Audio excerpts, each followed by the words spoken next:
other bands on the early 80s LA metal scene was no easy task. But in '83, W.A.S.P did it by establishing a tradition of throwing raw meat at their fans. Health department be damned. We were looking for a way to literally strike fear in their hearts. But that seemed to be the most crude form that we could think of. We would send out for just the worst rotten meat, anything, any scraps or anything, and then we'd put it in boxes on the stage. And in the mid-show, Blackie would start throwing it at the people in the audience. The crowd dug it so much, they started returning the favor. We started at first, it's true, but after a while, it started reciprocating. It started coming back around the other way, and we never dreamed that it would start coming back the way it did. It seemed that their choice of things to bring to the shows was liver. I don't know why. We never used liver. But when it hit the stage, it was really slick, and if you stepped in it, boom, you were gone. Soon fans were winging a whole butcher shop variety of cuts. We were in Quebec, and I turned around, and I saw this thing, and the lights are moving, all this, and I can't make out what it is, and it was a moose hind quarter. W.A.S.P had created a big, bloody, messy monster. Be careful what you wish for, because you just might get it.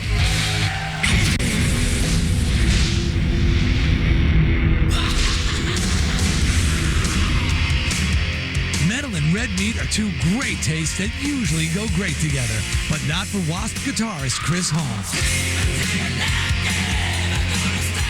At a 1984 W.A.S.P show in Europe, an audience member lobbed a frozen rump roast at Chris's head and connected. Boom! We were in Finland. It was our first world tour. We had a song called Animal with I F Like a Beast. I'd get on the microphone, I'd do a little rap about the song, and the cue was, if you like a beast, you must be an animal. On the word animal, Chris would go immediately into the song. That was his cue. In slow motion, I can see end over end this thing coming out of the audience towards the stage. Well, I say animal, nothing. Silence.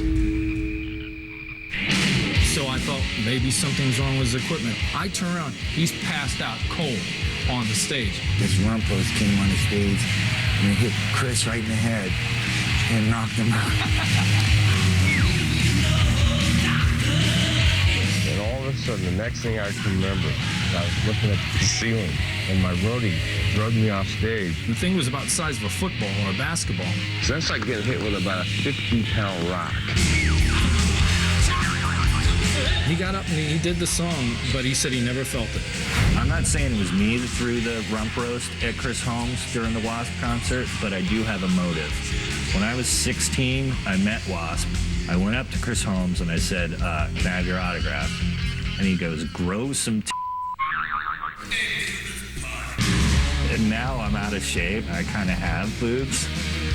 So if W.A.S.P does a reunion tour, I'm going to go, sign Lefty.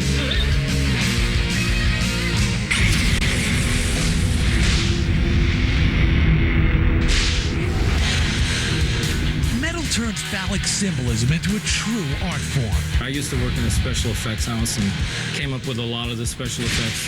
But Blackie Lawless of W.A.S.P turned that imagery into something even more grand. One of them was this codpiece that would shoot fire. With that flaming codpiece, the W.A.S.P lead singer was willing to put his unit in major peril. There's a button with a battery pack on the side, and it ignites the piece, and it goes off. But at one show in the 80s, the whole thing backfired. Dublin, Ireland, 1986. The sound man in the middle of the arena said he felt the explosion, and it knocked him back. It actually picked me up off the floor probably a foot. I mean, I was airborne. Blackie's crotch rocket had exploded and set his legs on fire. I've got hair missing on my legs now that it's never grown back. I mean, it burnt me pretty bad. Somebody says, what's it feel like? I says, well, spread your legs and have somebody come up with about a size 36 Louisville Slugger and hit you as hard as they can. That's what it felt like. I thought immediately I'd been turned into a soprano. I made the the joke afterwards. I'm sitting in the dressing room. I mean, I'm burnt to hell. I'm black all over.